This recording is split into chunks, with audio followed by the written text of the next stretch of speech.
Good Morning Business. Business Plan.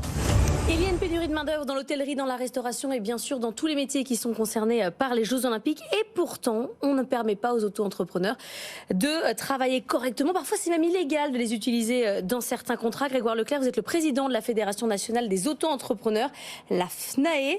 Vous dites utiliser les auto-entrepreneurs. Ils sont là, c'est la force vive de la nation. Mais l'URSSAF ne le voit pas de la même manière. Alors bonjour Laure, effectivement, on a un sujet majeur qu'on a tous en tête, c'est les JO et le fait que ça fonctionne de manière la plus réussie possible et au regard du monde entier. Un des sujets, effectivement, c'est l'hôtellerie et la restauration. On va avoir des vrais besoins. Les organisations des JO ont chiffré le besoin à 360 000 personnes supplémentaires pour les Jeux Olympiques. Et je ne parle pas des renforts en vigile et en sécurité pour l'ensemble des sites.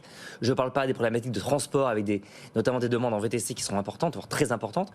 Et on a besoin, je pense, et vous l'avez très bien dit, de toutes les forces vives de la nation pour réussir cet événement. Or, et notamment dans l'hôtellerie et la restauration, mais c'est aussi le cas dans la sécurité, il est illégal, ou quasiment illégal, ou en tout cas très difficile, de faire appel aujourd'hui à un auto-entrepreneur, même en sous-traitant, parce qu'il est dans le cadre d'un contrat de travail classique, du salariat, avec toutes les conditions qu'on lui connaît, la requalification potentielle, la subordination à un employeur, le fait que le service soit organisé.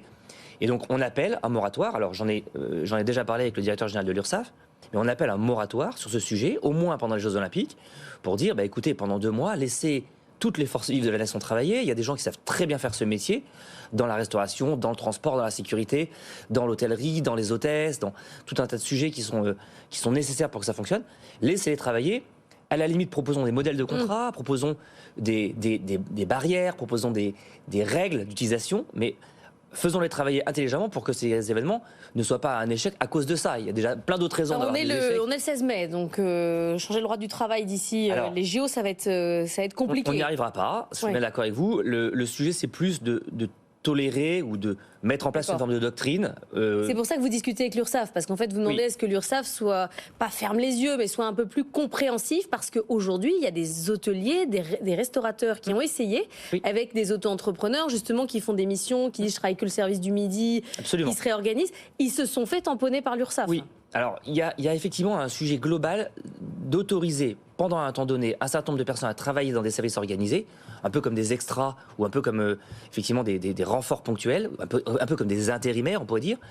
Et la tolérance qui doit être donnée par l'URSSAF, c'est celle que tout le monde appelle de ses voeux depuis des années. Là, on a un événement majeur, profitons-en, et on a surtout une volonté gouvernementale.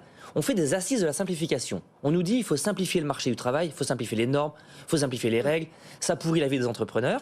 Et en même temps, on n'est pas capable de dire, pour 2 mois de JO, on va proposer des contrats types, on va proposer des aménagements, on va proposer des règles. Est-ce que c'est pas forcément des boulots d'entrepreneurs? Vous voyez, dans la sécurité, est-ce que c'est des boulots d'auto-entrepreneurs ou est-ce que finalement c'est des contrats de saison, des CDD? Vous voyez, le droit du travail n'est pas fait non plus que pour embêter le monde. Et c'est bien pour ça que je dis qu'il ne faut pas le généraliser à vitam aeternam, mais au moins que pendant les Jeux Olympiques, on puisse faire appel à ces ressources-là.